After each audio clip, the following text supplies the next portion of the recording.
Hello नमस्कार दोस्तों, मैं मनोज यादव आपके अपने यूट्यूब चैनल पे स्वागत है आप सभी लोगों का एक नई वीडियो में। और आज का एक इतना इम्पोर्टेंट और इतना खास और इतना आपके नॉलेज के लिए बहुत ही अच्छा एक वीडियो मैं आज लेके आया हूँ।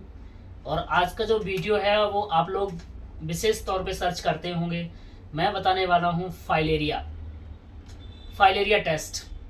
अब इसमें हम आपको बताएंगे कि इस फाइलेरिया टेस्ट का सैंपल कब लिया जाता है, कैसे लिया जाता है, किस में लिया जाता है, रिपोर्टिंग शेड्यूल कैसे क्या है। ठीक है, तो अब इसका सैंपल कब लेते हैं और ये क्या होता है, कैसे होता है, इसका सारा आपको सिम्टम्स वगैरह हम बताएंगे इसमें वीडियो में। पूरे में एंड तक बने रहिए। तो हम वीडियो को स्टार्ट करते हैं और इसी के साथ साथ आप लोग वीडियो को शेयर, कमेंट, लाइक और सब्सक्राइब भी करते रहिए साथ साथ में। और हमें कोई टॉपिक आप देते रहिए कि आप इस टॉपिक पे वीडियो बनाइए, उस टॉपिक पे वीडियो बनाइए। तो ये सारी चीज़ें आप हमें डिस्क्राइब भी करते रहिए कि जिसको जो नॉलेज चाहिए उस समय में अगर हमारे पास नॉलेज है तो हम उसको देने की पूरी कोशिश करेंगे। तो देखिए, सबसे पहले हम बात कर लेते हैं फाइलेरिया। देखिए फाइलेरिया क्या होता है। फाइलेरिया एक नामक का कीड़ा होता है।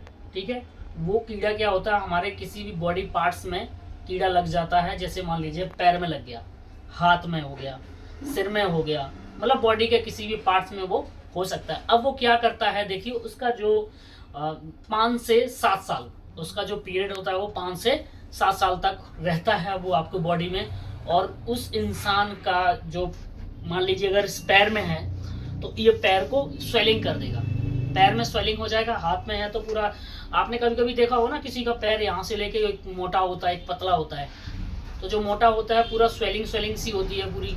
तो वो सारी चीज़ें आपकी फाइलेरिया से रिलेटेड है। और देखिए सबसे इम्पोर्टेंट चीज़ इसमें क्या है कि आपको ईचिंग वगैरह होगी, फीवर भी आ सकता है। ठीक है, ईचिंग होती है, खुजली उजली जैसे जो चीज़ें आपको हो सकती हैं। और दूसरी चीज़ इसमें क्या होता है कि आपको हेडेक भी रहेगा, जो है ना, हमें हेडेक सी रहती है कि इन ये सारी चीज़ें आपको उसमें मिल सकती हैं कि इन दिक्कतों से हमें ये हो सकता है। मेन जो आप उसको परख सकते हैं, जो आपका मेन स्टेटस होता है वो होता है स्वेलिंग का। ठीक है, स्वेलिंग आपके एक जिस जिस पैर में होगा, जरूरी नहीं है कि पूरी बॉडी में हो जाए। आपके इस पैर में अगर यहाँ से लेके यहाँ तक वो चलता रहेगा तो इस पैर में आपका फाइलेरिया का पूरा जिस्म दिखेगा। अब हो सकता है कि ये यहाँ से यहाँ तक मूवमेंट कर रहा हो, तो यहाँ से नहीं कर रहा तो यहाँ से लेके यहाँ तक पैर में पूरा मूवमेंट करेगा। अब देखिए सबसे इम्पोर्टेंट जो बात है, और जो भी लोग अगर ऐसा कोई टेस्ट आपको डॉक्टर बोलते हैं, किसी भी लैब में आप क्लिनिक डॉक्टर के पास कहीं भी जाते हैं, तो देखिए सैंपल का जो टाइमिंग है, सबसे इंपॉर्टेंट चीज़ है सैंपल टाइमिंग। जो सैंपल का टाइमिंग, ये जो कीड़ा है, ये कीड़ा सिर्फ जो अपना प्रोसीजर करता है वो रात के 12 बजे से 2 बजे तक करता है, यानी मिडनाइट में करता है। जब भी प्रोसीजर करेगा, जब भी ये शो करेगा, जब भी इसका आप टेस्ट कराएंगे, जो सैंपल लेंगे तो वो लेंगे 12 से 2 के बीच में। ठीक है, यानी मिडनाइट में इसका सैंपल लेंगे। और ईडीटीए वाइल में सैंपल लिया जाता है, पर्पल कैप जिसको बोलते हैं, डायमिन टेट्रा एसिटिक एसिड, ये आपकी वाइल होगी, इसमें आपको इसका सैंपल लिया जाता है। और जो इसका टाइमिंग, वो सबसे इंपॉर्टेंट चीज़ है टाइमिंग। अब क्या होता है कि मान लीजिए एक दिन एक पेशेंट आए थे, तो उन्होंने कहीं से वो टेस्ट करवाया था। ठीक है, तो उनका दिन में सैंपल ले लिया और हमारे पास आए तो बोले जी हमें फाइलेरिया का टेस्ट करवाना है। तो मैंने कहा ठीक है जी, फाइलेरिया का टेस्ट हो जाएगा। लेकिन मैंने कहा अभी तो होगा नहीं आपका, ये तो रात में होगा, 12 से 2 के बीच लिया जाता है। कह रहा नहीं हमने दूसरी लैब में करवाया था, उन्होंने तो दिन में कर दिया था। मैंने भैया कैसे कर दिया दिन में, हम तो करते नहीं इसको, इसका टाइमिंग हमारा जो हमारी गाइडलाइंस है उसमें हमारा टाइम फिक्स दिया हुआ है कि इतने से इतने बजे तक सैंपल ले सकते हैं, देन अदरवाइज उसका सैंपल नहीं लिया जाता है। 2 बजे के बाद सैंपल नहीं होगा, 12 बजे से पहले इसका सैंपल नहीं होगा मिडनाइट में। तो ये सारी देखिए जो भी लैब वाले हैं, तो इन्फॉर्मेशन जब करेक्ट होगी और जो कीड़ा उस टाइम में मिलता है, तो वो कीड़ा जब तक प्रॉपर नहीं होगा तो टेस्ट का रिजल्ट क्या होगा, ये सारा प्रोसीजर था। और आगे इसमें वीडियो में थोड़ा सा कुछ अपने वर्ड्स देने वाले हैं। तो मैडम आप कुछ इस बारे में और कुछ जानते हो तो आप बताइए लोगों को, कि हमारे जो व्यूअर्स हैं उनको बताइए जी कुछ। इसमें मैं ये बताना चाहूँगी कि इस बीमारी के जो हैं सिम्टम्स क्या होते हैं और मेन कारण क्या होता है कि किस वजह से। मैडम देखिए, आप ये बताने वाली हैं कि इसके सिम्टम्स क्या हैं और मेन क्या बीमारी, मतलब कैसे क्या होता है वो आपको ये, और किस किस जगह में ज़्यादा इफेक्ट करता है, ये कहाँ कहाँ पे, वो चीज़ें आपको इनके पॉइंट्स बताने वाले हैं। तो वो पॉइंट्स आप बताइए जी। तो पहली बात कि ये फैलता कैसे है। ओके ट्रांसमिशन क्या है इसका, इसमें क्या होता है कि मेन कारण होते हैं दो, एक तो फ्लाइज मतलब मक्खियों की वजह से हो सकता है, जी, और दूसरा मॉस्किटो मच्छरों की वजह से भी ये फैल very good, सकता है। जी जी जी, और सिम्टम्स इसके ये होंगे कि हेडेक रहेगा, चिल्स होंगे मतलब ठंडा गर्म लगेगा शरीर, कभी गर्म होएगा कभी ठंडा होगा।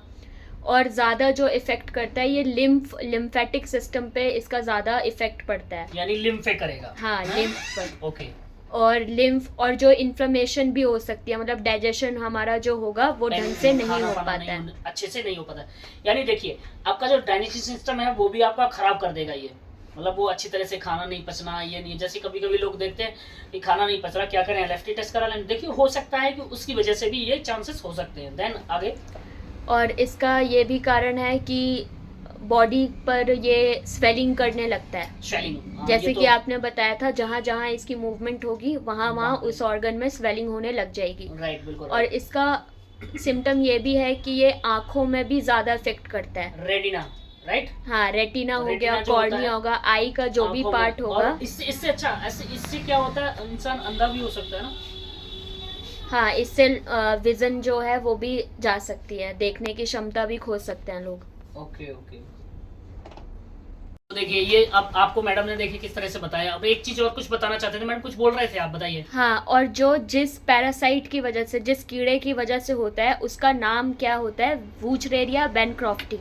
देखिए आप लोगों ने सुना, वूचरेरिया बैनक्रॉफ्टी। बैनक्रॉफ्टी, इस चीज को विशेष ध्यान रखना है कि किस चीज से होता है। अगर आपसे कोई पूछे कि किस कीड़े की वजह से या कौन सा पैरासाइट है, ये एक इन्फेक्शन डिसीज है, तो उस पैरासाइट का नाम है Wuchereria bancrofti. Very good, very good. और वो रात में ही दिखता है, इसीलिए इसका सैंपल, आइडियल सैंपल जो होगा वो हम रात में ही लेंगे। दो के बीच देखिए किस तरह से आपको मैडम ने बताया है कि ये कैसे होता है, किस तरह से हम इसको कैच कर सकते हैं, किस तरह से इसका सैम्पलिंग हम कर सकते हैं। तो नाइट में यानी मिडनाइट में आप, जो मैंने आपको टाइम दिया। अब देखिए इसका डॉक्टर लाल पैथ लैब में जो आपका रिपोर्टिंग शेड्यूल है वो रिपोर्टिंग शेड्यूल है सेम डे, ठीक है। मतलब मीन्स क्योंकि रात में सैंपल लिया जाएगा तो सेम डे का मतलब हो गया रात में जो सैंपल लिया गया, यानी मान लो आज है 27 और रात में लिया जाएगा तो 28 है, यानी 28 की शाम को रिपोर्ट आपको इसकी मिल जाएगी। एक छोटा सा वीडियो था, इसको लाइक शेयर कमेंट्स भी करते रहिए, इसके साथ सब्सक्राइब भी करते रहिए।